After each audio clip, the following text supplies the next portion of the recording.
¿Qué tal? ¿Cómo estás? Bienvenido al canal Batalla Cultural Guerra Espiritual. Te habla Álvaro Fernández desde Montevideo, Uruguay. ¿Te has preguntado alguna vez si es posible conciliar trabajo y contemplación? Trabajo y ocio, en sentido antiguo, que es contemplación. ¿A qué estamos llamados? ¿Estamos llamados a trabajar o a contemplar? ¿Qué es lo primero? ¿Estamos llamados a hacer las cosas porque debemos o porque queremos? Si trabajamos, ¿lo hacemos para tener ocio, para recuperar fuerzas, para volver a trabajar o por el trabajo mismo? ¿Trabajamos porque pensamos que es meritorio hacer cosas que nos cuestan esfuerzo? ¿Porque pensamos que en el esfuerzo está la virtud? ¿Cómo conciliar trabajo y ocio, si es que es posible, de una forma adecuada? Y eso teniendo en cuenta que el hombre es libre, por supuesto. Estas son preguntas muy antiguas que se vienen planteando desde el Génesis, desde el libro del Génesis, y que fueron contestadas por Aristóteles, por San Benito, por Santo Tomás de Aquino, por Kant, por Joseph Pieper, incluso por San José María Escrivá de Balaguer, de quien te hablé un par de veces en videos anteriores. Resulta que apenas el hombre fue creado, Dios lo puso a trabajar. El Señor tomó al hombre y lo puso en el jardín del Edén, dice el Génesis, para que lo cultivara y lo cuidara. Ut operaretur et custodiret illum, dice el libro del Génesis, en el capítulo 2, versículo 15. Como hasta ese momento el hombre no había pecado, trabajar en el jardín no le costaba. El esfuerzo, el cansancio, el sufrimiento que implica el trabajo no es algo propio del trabajo en sí, es algo que vino después del pecado original, es propio del pecado, por eso cuesta. Por su parte, el vocablo ocio proviene del griego escolé, escuela en español. Y esto es así porque la escuela era el lugar donde los jóvenes se reunían y se deleitaban aprendiendo, contemplando la realidad, orientados por grandes maestros.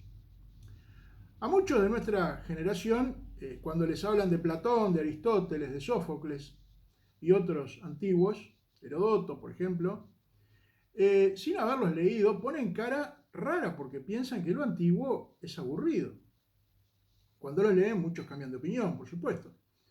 Pero si pudieran tenerlos enfrente, después de haberlos leído, seguro que se pelearían por tener el mejor lugar para verlos y para oírlos, porque eran tipos interesantísimos de escuchar. Es que el concepto de ocio propio de los antiguos era muy distinto del nuestro, que es no hacer nada. Nuestro ocio consiste en tirarte en el sillón, no hagas nada, mirar la tele, listo. El ocio griego no, el ocio griego consistía en apartarse de las ocupaciones diarias, en latín el nec ocium, es decir, lo que no es ocio, el negocio, para participar en actividades artísticas como el debate, la escritura, la pintura, la filosofía. Esas eran las actividades que ocupaban el tiempo libre de los griegos. Esas eran las actividades del ocio en contraposición al negocio, que era el trabajo para ganarse el pan. San José María Escrivá de Balaguer interpretaba correctamente el antiguo concepto de ocio cuando decía que el descanso no es no hacer nada, es distraernos en actividades que exigen menos esfuerzo. Y por eso entendía que el ocio en sentido moderno debe ser un pecado. Pero volvamos a la Grecia antigua. Aristóteles decía que estamos no ociosos para tener ocio. Es decir, que nos dedicamos a los negocios para vivir, pero que el fin de nuestra vida no es el trabajo, sino el ocio en el sentido de contemplación. Hoy, diría Max Weber, no se trabaja por el hecho de vivir, sino que se vive para trabajar. Esa es la ética protestante del trabajo según la cual a más trabajo, a más esfuerzo, mayor mérito tiene y mejor es la persona. O, como decía Antístenes, la fatiga es el bien. A esto Santo Tomás de Aquino responde que la esencia de la virtud reside más en el bien que en la dificultad. Por lo que no todo lo que es difícil es más meritorio, sino que si es más difícil, ha de serlo de tal forma que sea al mismo tiempo mayor bien. Las cosas no son buenas porque cuesten trabajo, sino porque están bien hechas. Vamos a ver un ejemplo. Cuando un carpintero, por ejemplo, un carpintero experto, construye un mueble excelente, el mérito de su trabajo reside más en la bondad de su obra, el mueble bien hecho, que en el esfuerzo que puso para hacerlo. Al principio seguramente le costó muchísimo hacer muebles excelentes, pero tras muchos años de experiencia, de trabajo, de insistir una y otra vez en las mismas técnicas y mejorarlas, cada vez le fue costando menos. Probablemente le costó mucho menos hacer bien su último gran mueble, su último gran trabajo, que su primera mesita, que su primer banquito. Y es que la virtud, el hábito de obrar bien, nos perfecciona, al punto que nos permite seguir rectamente nuestras inclinaciones naturales. Las supremas realizaciones del bien moral, dice Joseph Pieper, se caracterizan por el hecho de que se consiguen fácilmente, pues es inherente a su esencia, que procedan de la caridad. He aquí la clave del problema. La virtud de la caridad, el amor, es la amalgama capaz de unir el recto sentido del trabajo con el recto sentido del ocio, interpretado al modo de los antiguos, al modo de contemplación.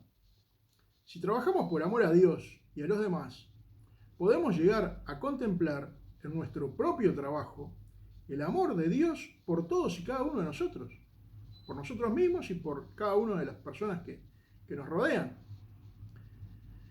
Nos costará, por supuesto. Nadie nace con este tipo de virtudes infusas. Las infusas son las otras, fe, esperanza y caridad. Pero precisamente, como si tenemos caridad y si le pedimos a Dios que nos aumente la caridad, nos costará, pero como decía San José María, si procuramos hacer lo de Marta con el espíritu de María, nuestro trabajo dejará de ser una cumbre hostil que ha de ser conquistada con esfuerzo para convertirse en un jardín que ha de ser apaciblemente cultivado. Un paseo por el jardín, digamos, ¿no? Un paseo por el jardín, quizá con la gracia, quizá sea más parecido a lo que era el paseo por el jardín antes del pecado original. Si entendemos que el trabajo que tenemos es el que Dios quiso para nosotros, podemos llegar a amarlo cualquiera que sea nuestro trabajo. Si sabemos que es el trabajo que Dios quiso para nosotros, lo podemos amar cualquiera que sea ese trabajo, por desagradable, por feo que sea. Es la virtud de la caridad, es el amor quien hace fácil lo difícil, quien convierte un deber arduo en actividad gozosa. Cuando se hace con amor y por amor, el trabajo pesa menos. Si ofrecemos nuestro trabajo y nuestro descanso a Dios, convertiremos el trabajo y el ocio, en sentido antiguo, en actos de amor, y a través de ambos tendremos la maravillosa ocasión de contemplar la magnífica grandeza de nuestro Creador. Y termino con una anécdota de San José María. Cuando se estaba celebrando el Concilio Vaticano II, San José María recibía en su casa, en la sede del Opus Dei en Roma, recibía con frecuencia la visita de eclesiásticos que estaban participando en las sesiones del concilio. En una ocasión, cuando se debatía la función de los laicos en el mundo, San José María estuvo conversando con varios obispos franceses y entre ellos estaba Monseñor Marty. En ese entonces era arzobispo de Reims y luego arzobispo de París. En esa conversación, Monseñor Marty dijo que a los laicos corresponde cristianizar las estructuras temporales del mundo, así transformarán. Y San José María le interrumpió y le dijo: Monseñor, si tienen alma contemplativa, porque si no, no cristianizarán nada. Peor aún, serán ellos los que se dejarán transformar y en lugar de cristianizar el mundo, se mundanizarán los cristianos. Además de santo, San José María era un profeta. Hasta aquí lo que te quería comentar hoy. Si te gustó el video, podés darle me gusta, activar la campanita, suscribirte para recibir próximas notificaciones, reenviar el video a tus amigos para difundir este canal. Y bueno, muchas gracias por estar y será hasta la próxima, si Dios quiere.